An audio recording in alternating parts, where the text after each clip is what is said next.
They are mysterious stories that have captured the imaginations of UFO believers and sparked covert government investigations. It was a gigantic object 300 meters in diameter. It made very strange aerial maneuvers. But these are not celebrated American paranormal incidents. These UFO episodes took place in a country for years shrouded in secrecy. Behind the scenes, the Russian government, the Russian military take this phenomena very seriously. They've been lying directly to their own people.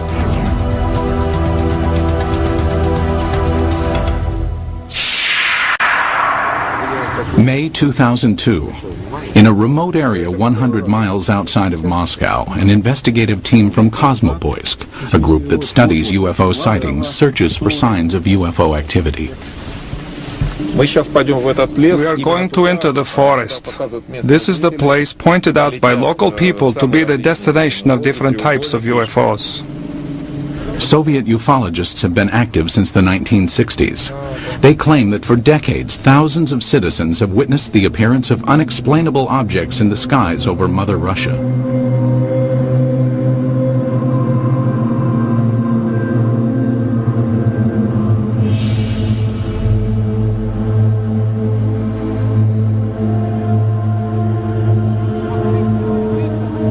Today, ufologists in Russia work in the open and report their findings freely.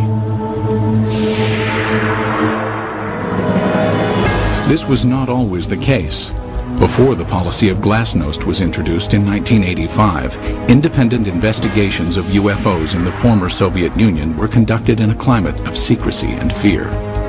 At times, official government policy denied the existence of UFOs and any UFO activity, and prohibited anyone from reporting otherwise.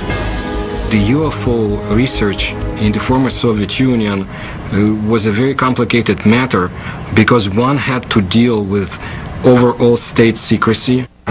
Meanwhile, the Soviet government was involved in covert UFO investigations of its own.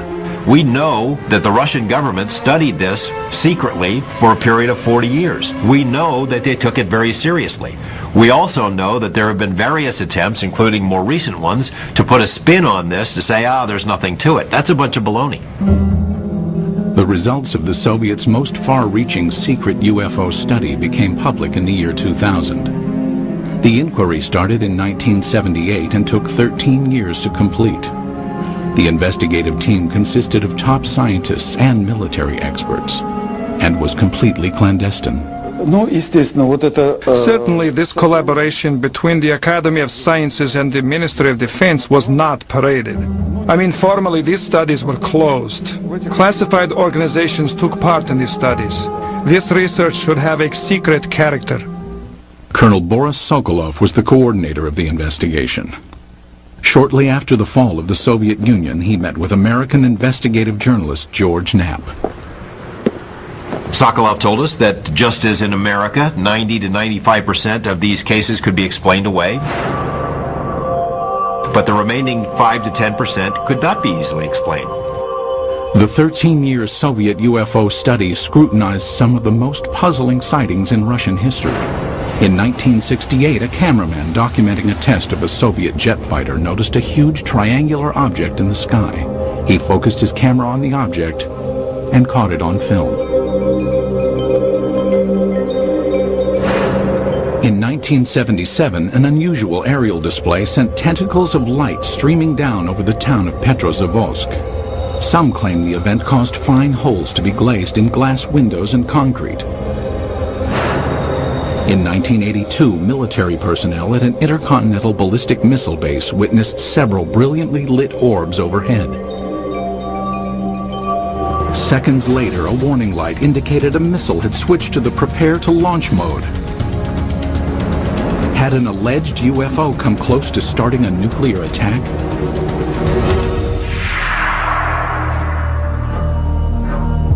UFO sightings over Russia are not limited to the recent past. Reports of peculiar-looking airborne objects date back centuries. However, no formal investigations were undertaken until the early 20th century, when an event of epic proportions demanded analysis. Tunguska, July 30th, 1908. In a remote area of Siberia, the morning calm was rocked by an explosion. The powerful blast was heard 1,000 miles away.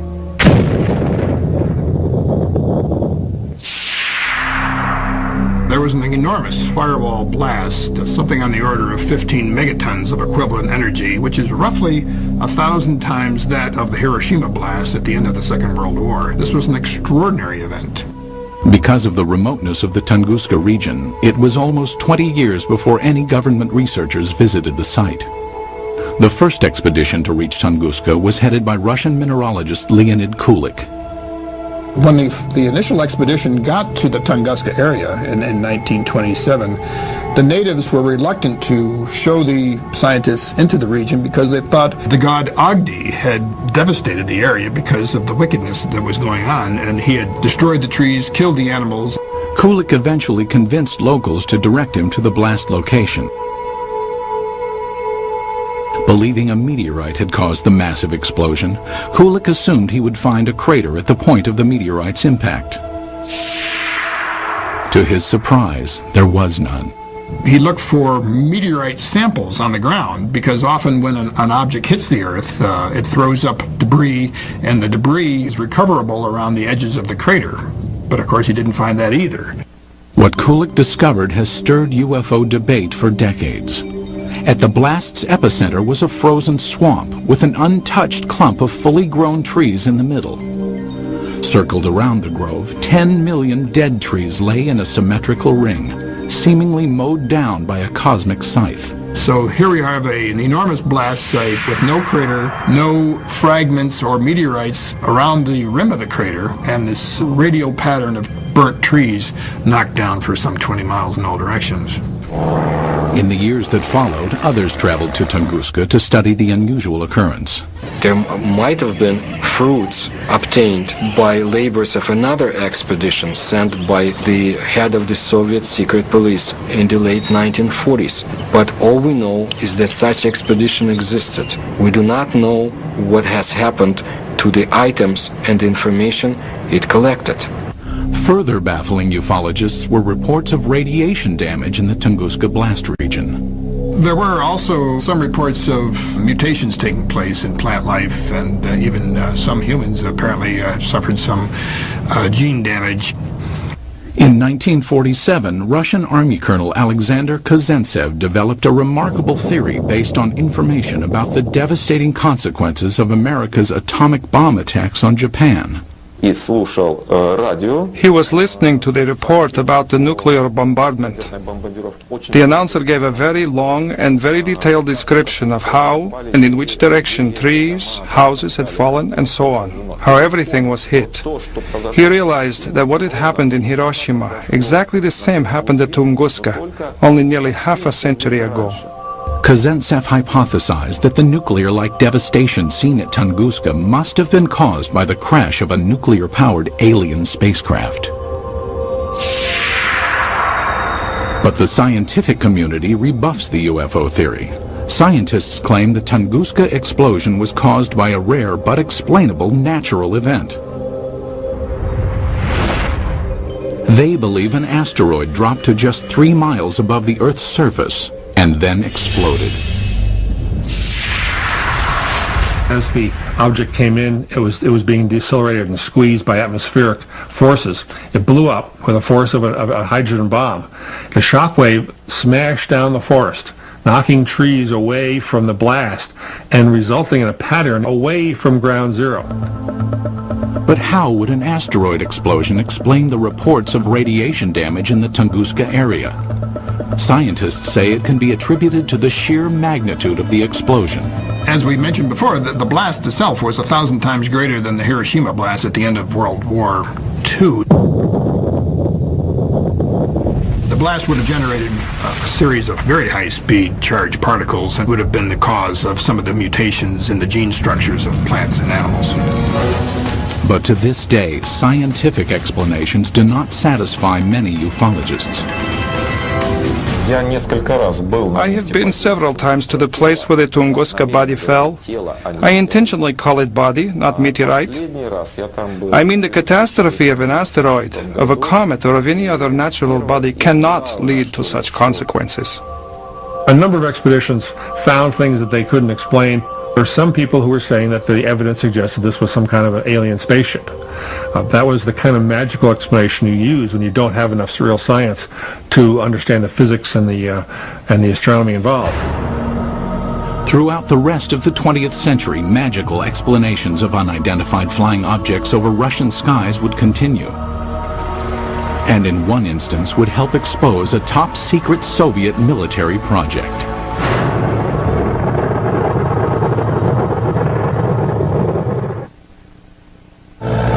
It was 1948. World War II was over, but the Cold War was just beginning. Soviet leader Joseph Stalin had initiated the Berlin blockade and directed his scientists to develop a nuclear weapon to rival that of the United States. It was during this period that some claim Stalin grew concerned about UFOs. It is said his interest stemmed from reports of a 1947 UFO incident in Roswell, New Mexico.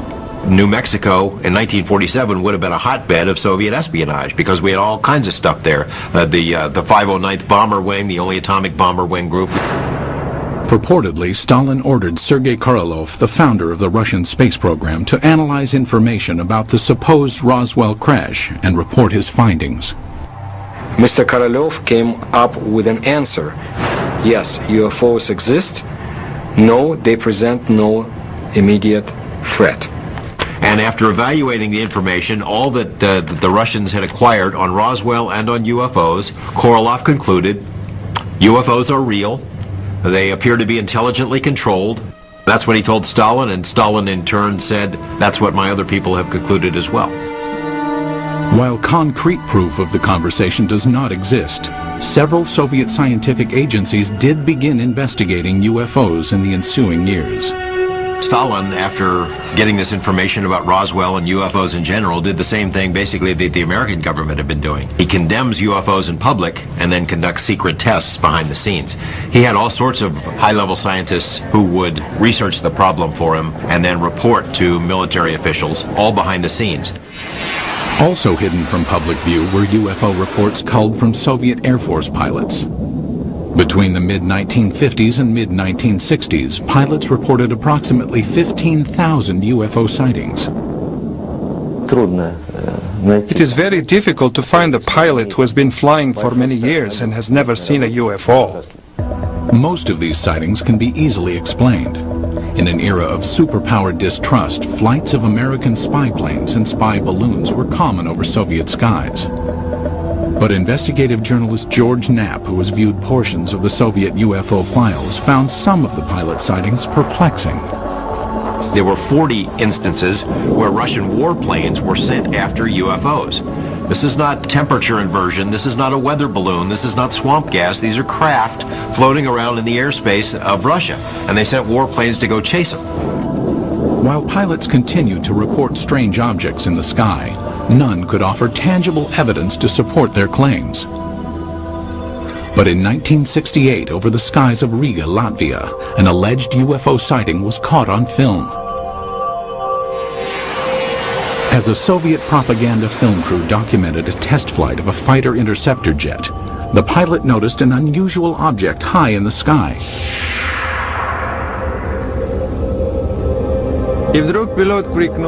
And suddenly the pilot shouted, "Look, film it!" We looked and saw a triangle at a tremendous height. Fighter planes scrambled to investigate, but the object quickly disappeared behind a cloud and was never seen again. It was later estimated that the craft was hovering approximately 7 miles above the ground. The film was sent to the Kremlin, where it remained locked from public view for years. They really took it seriously. I say seriously because the film was taken away. It was declared completely secret. Outsiders have only recently seen the confiscated film. While some maintain the film is conclusive evidence of a UFO, Skeptics argue the vehicle was most likely a French-made high-altitude research balloon. As secrecy enveloped all government discussions of UFO issues, an underground army of Soviet ufologists began to form in the USSR. They kept their studies concealed. Russians who study UFOs in this period report that they had a very serious feeling of threat from the Soviet government, that they were doing something which the Soviet government disapproved of. The leader of civilian UFO research was Felix Ziegel, the man considered the father of Soviet ufology. Felix Ziegel was a Soviet scientist. He was a doctor of mathematics and astronomy at the Moscow Aviation Institute. He made it his job to find out why are the strange objects or in the skies of his country. Ziegel challenged the Soviet system by conducting paranormal lectures, organizing independent UFO investigations, and urging Soviet citizens to report any and all sightings. His efforts were not without risk. We cannot say, of course, that people would be put in jail for it, but still Ziegel suffered. He was harassed both in his place of work, at the Institute of Aviation, and he was harassed by the state government authorities. Ziegel and his investigators spread information about UFO sightings through an underground press network. Samizdat, private publications used to disseminate information, were strictly forbidden by the Kremlin. In his time, brochures were printed in a samizdat way.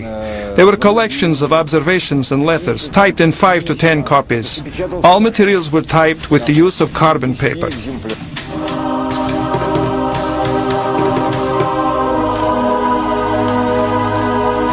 Samizdat papers were distributed by trustworthy messengers who secretly carried the copies from one person to the next.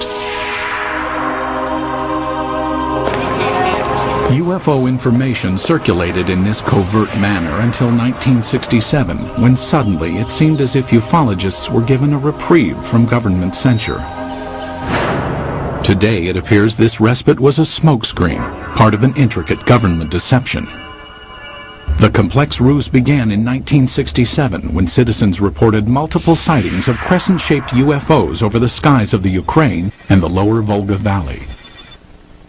It was also seen as far south as the Caucasus Mountains, where many astronomers in observatories in the Caucasus Mountains would see these objects flying horizontally from west to east, crescent-shaped, heading toward the east. For reasons unknown at the time, the government allowed press coverage and independent study of the sightings. Felix Ziegel was granted permission to form a government-sanctioned investigative committee made up of over 200 scientific and military experts. In October 1967, they convened at the Central House of Aviation and Cosmonautics in Moscow. Their goal? Determine the cause of the mass sightings. On television and in newspapers, Ziegel's committee appealed to Soviet citizens to report information on UFOs. For the first time in Soviet history, UFOs seemed to be an open topic. It was like a breath of fresh air. Freedom of discussion about a forbidden subject was permitted to the Soviet citizens, and this was something unheard of. And alas, it did not last long. Within a few months of Ziegel's televised appeal, the steel jaws of Soviet censorship clamped down. Reporting of UFOs was once again off limits. The subject was dropped from the controlled media, and Ziegel's committee was ordered to disband. The committee was to encourage people to report. As soon as the reports began to gather, somebody in Moscow quashed the activity, canceled the committee, canceled publication of further works, and put a lid on it. Cries of a Kremlin whitewash were immediately sounded. Why the cover-up takes place, I don't know. Is there a cover-up? There's no question about it. But what they were covering up is the question. UFO buffs believe they were covering up alien visitations. I think the evidence is clear they were covering up descriptions of their own secret military aircraft and missile activities and satellite activities. Scientist and NASA consultant James Oberg came to this conclusion in 1977 after studying Soviet space vehicle launch patterns and comparing them to the dates of the 1967 sightings. He deduced that the crescent-shaped objects witnessed in the sky were not alien in nature, but could be attributed to secret tests of a new Soviet missile warhead.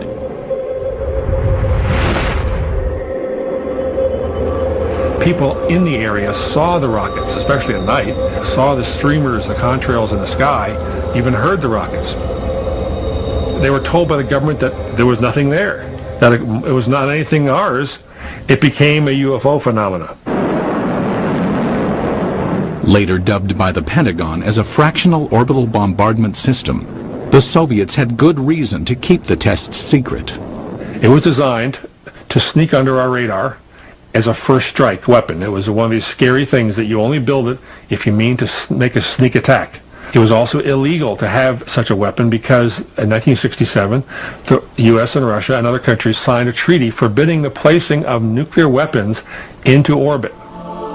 But why, after crushing public dissemination of UFO information for years, did the government briefly loosen its restrictions in 1967? It appears now to have been a deliberate ploy to fool its citizens and the international community about the true nature of the sightings.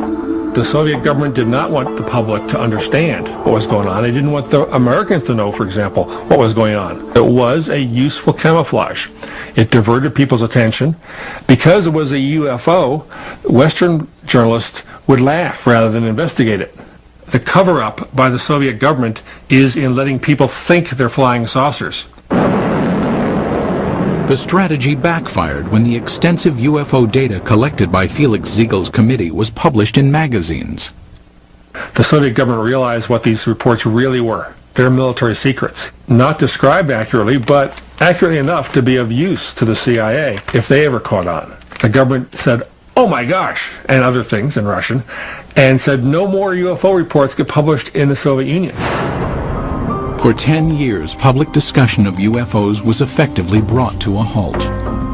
But that would change in 1977 with the appearance of a strange-looking object over Soviet skies, witnessed by thousands of astonished citizens.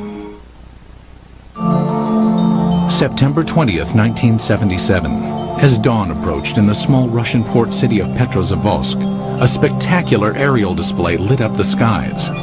The incident would become one of the most studied UFO sightings in Soviet history. The phenomenon of Petrozavodsk is one of the greatest abnormal phenomena on the territory of our country. At approximately 4 o'clock in the morning, civilians and military personnel reported seeing huge star-like apparitions shooting in the sky. As it flew up in the sky, it appeared to come over the city and then head off toward the horizon. People who were out in the streets of the town saw this blazing jellyfish streaming tentacles down from the saucer-shaped bright core. The impressive display lasted approximately 10 minutes. Witnesses claimed that a host of strange occurrences on the ground accompanied the sighting.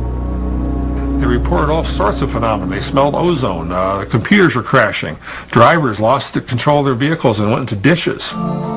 Perhaps the phenomenon most difficult to explain was the appearance of finely glazed holes in glass windows and rocks around the city.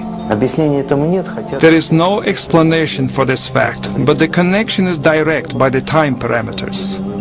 There had been no holes before the event, and then they appeared. Witnessed by thousands, the aerial display above Petrozavodsk was impossible to refute. While the sighting remained a mystery to Soviet citizens, NASA consultant James Oberg quickly discovered its origins. Because of my connection with the space program and my knowledge of satellites and rockets, I was able to find out within a matter of hours. There was a rocket launching that morning from a secret space center north of Moscow at precisely the time people were seeing this UFO. The jellyfish-like display was triggered by the launch of the Cosmos 955 spy satellite. As the rocket engine contrails were backlit by the rising morning sun, it produced the tentacle effect observed by witnesses. So this what they call basically the smoking gun of Soviet ufology. They call it a Medusa, or jellyfish UFO, because it was streamers of light coming down from the streamers in the rocket engines of the rocket, as it turned out.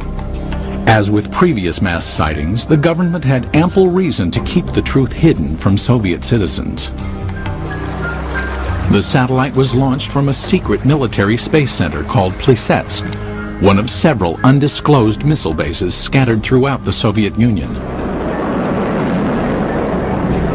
Most ufologists accept the satellite launch as the cause of the aerial display, but many argue it does not fully clarify the mystery.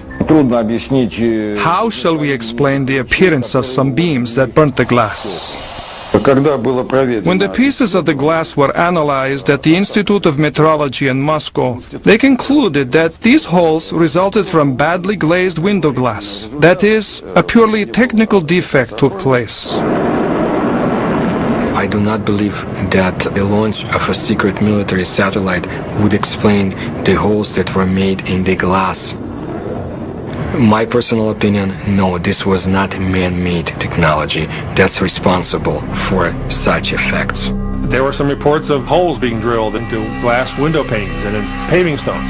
I saw those reports. I can't explain it. And all these sorts of additional phenomena, these additional reports, are typical of what happens when people see a very sudden, shocking sight in the sky and look around them for corroborative evidence. Most of the time, it's irrelevant, independent, and sometimes even imaginary.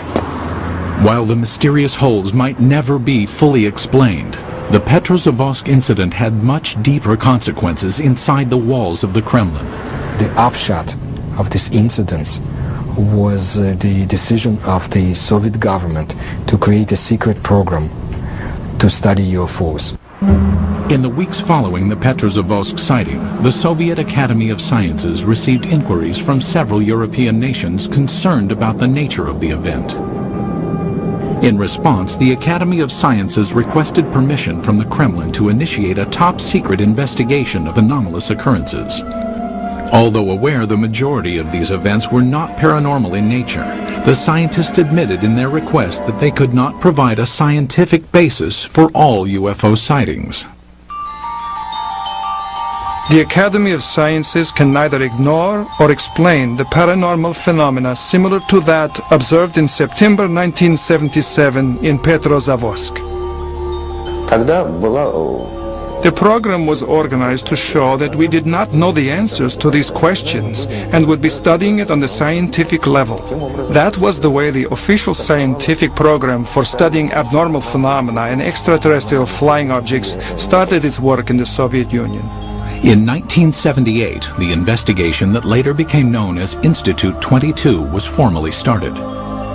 The study lasted 13 years and was completely concealed from public view. But why did the Soviet government spend time and money to investigate a phenomenon it already knew the origins of? There's really no surprise that the Soviet military, even if they understood the nature of most of these reports, would still investigate them. The Soviets traditionally spied on themselves as severely as they spied on the West. If they already knew that these are missile tests, why do they have to have a nationwide study behind the scenes? I mean, it's not like the results of the study were ever going to be published anywhere. It was a secret. So it makes no sense. While the rationale for the beginnings of the study is still debated, there is no doubt the scope of the investigation was far-reaching. The Institute 22 inquiry was conducted jointly between the Soviet Academy of Sciences and the Ministry of Defense. It was very useful for the Academy of Sciences to collaborate and to carry out studies together with the Ministry of Defense, because naturally it was much easier for the Ministry of Defense to get the information we had no access to. The armed forces were ordered to study what, if any, influence possible UFOs might have on the proper functioning of technical military equipment. In addition, hundreds of thousands of sailors, soldiers, and pilots were recruited to watch for and report on UFOs. No one was told why the reports were being taken. The Ministry of Defense has an enormous observance potential. First, military units are located all over the country. Second, unlike civil organizations, an order from the Minister of Defense is sufficient for making a potential viewer of each military man, and this was done. Every single unit in the vast Soviet military empire had to comply with this study. That is, any UFO, any anomalous object, any ball of light, any strange thing in the sky whatsoever had to be fully investigated. Scientists were directed to investigate the physical nature of alleged paranormal phenomena. The data collected by the military and scientists was analyzed in a lab located in a nondescript building in a suburb of Moscow. The personnel of the laboratory were not numerous, not more than 10 people, and this number was never exceeded. But the specialists from almost all the scientific areas worked there, from a physician to specialists in radioelectronics, meteorology, and astrogeophysics. Practically all the specialists were represented there. It was done in order to study all possible aspects of UFOs.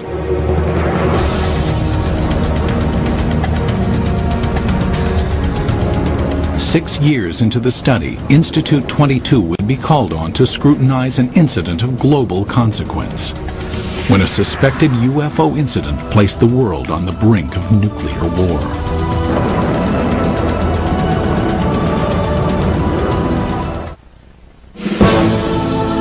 The early 1980s were a time of tense relations between the Soviet Union and the West. The era of détente had ended, and the Russian landscape was studded with intercontinental ballistic missile silos. Each contained nuclear weapons aimed westward. It was at one of these silos that a reported UFO incident caused a nuclear scare. Today, this ICBM silo in the Ukraine is deserted, dismantled in compliance with a nuclear arms reduction treaty between the US and USSR. But at this silo in 1982, something went terribly wrong.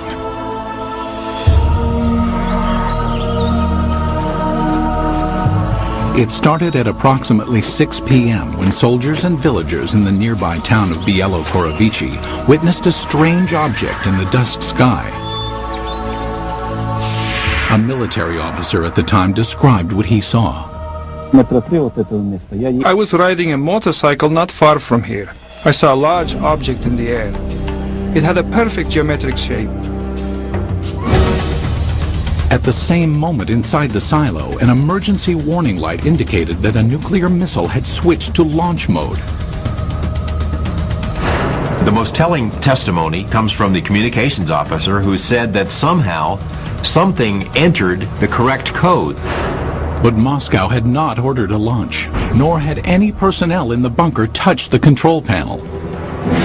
For 15 agonizing seconds, technicians frantically scrambled to stop the launch. Then, without explanation, the launch sequence was aborted. They were ready for launch. The UFO, poof, goes away. Poof, the command control module goes back to normal. Had a UFO somehow interfered with the launch controls of a nuclear missile? A team of investigators from Institute 22, the secret state-sponsored UFO research team, was immediately ordered to the missile base. They established within a very short period, literally half a day, that a military training exercise took place at a nearby aerial ground. Investigators learned that the sighting occurred at the same time and in the same area where the military was testing flares. Dropped out of planes, the flares provided 5 to 7 minutes of illumination. That explained the strange display in the sky. But why did the nuclear launch sequence activate? The fact that the emergency situation coincided with the effects which took place is certainly a remarkable coincidence, but it is still a coincidence.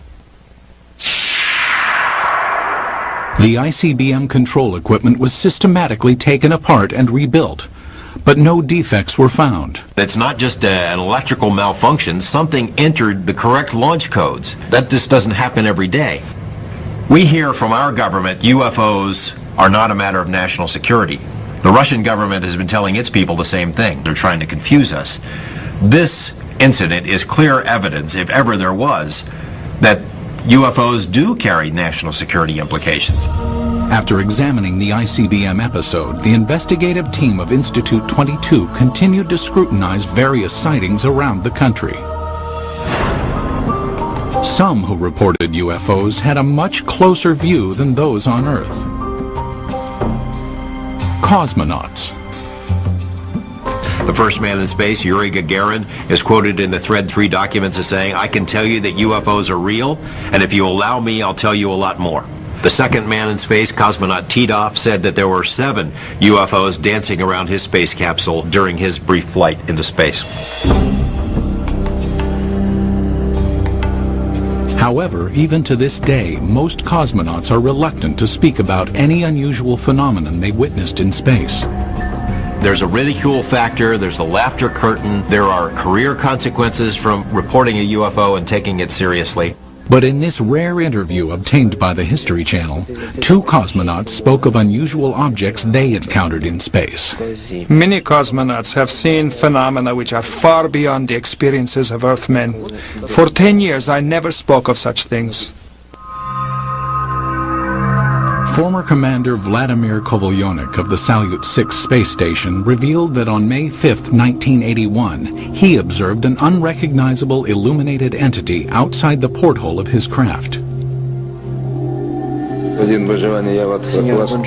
The object had an elliptical shape and flew with us. It only flew straight, but then a kind of explosion happened. It produced a golden light, very beautiful to watch. A second explosion followed, and 2 spheres appeared. As we entered the darkness of Earth's shadow, I could no longer see them.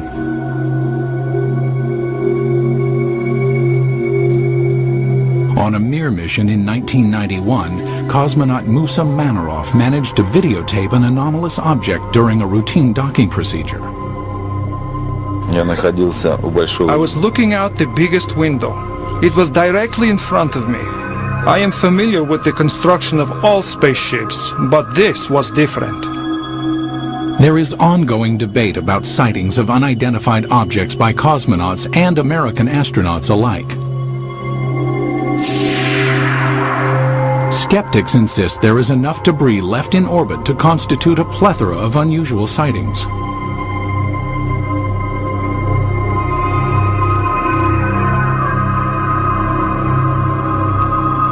As cosmonauts traveled amidst the stars, the 1990s saw major changes take place on Soviet soil. When the walls of communism crumbled, American UFO investigator George Knapp ventured to Russia, hoping to discover just what secrets the Soviets had been hiding about alien encounters.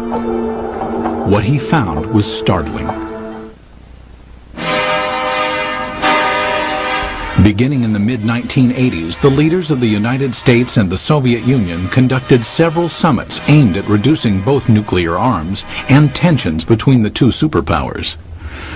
Shortly after one such meeting, President Ronald Reagan revealed he and Mikhail Gorbachev had discussed the topic of alien encounters. I couldn't help but say to him, just think how easy his task and mine might be in these meetings that we held if suddenly there was a threat to this world from some other species, from another planet, outside in the universe. We'd forget all the little local differences that we have between our countries. Reagan made 5 different public statements, including one to the United Nations, that, well, boy, wouldn't it be something if UFOs were suddenly a threat to us and we'd all get together? And so Gorbachev kind of responded, yeah, it sure would. You know, we would get together. Lo and behold, we did get together. You know, the wall came tumbling down, perestroika, glasnost. With the collapse of the Soviet Union came a new era of openness in Russia. Thousands of miles away in Las Vegas, Nevada, investigative journalist George Knapp, who had studied many American UFO incidents, realized the time was perfect to explore Russian reports. 3 years ago, we have succeeded in obtaining several hundred pages of secret Russian UFO documents and photos. Other Western journalists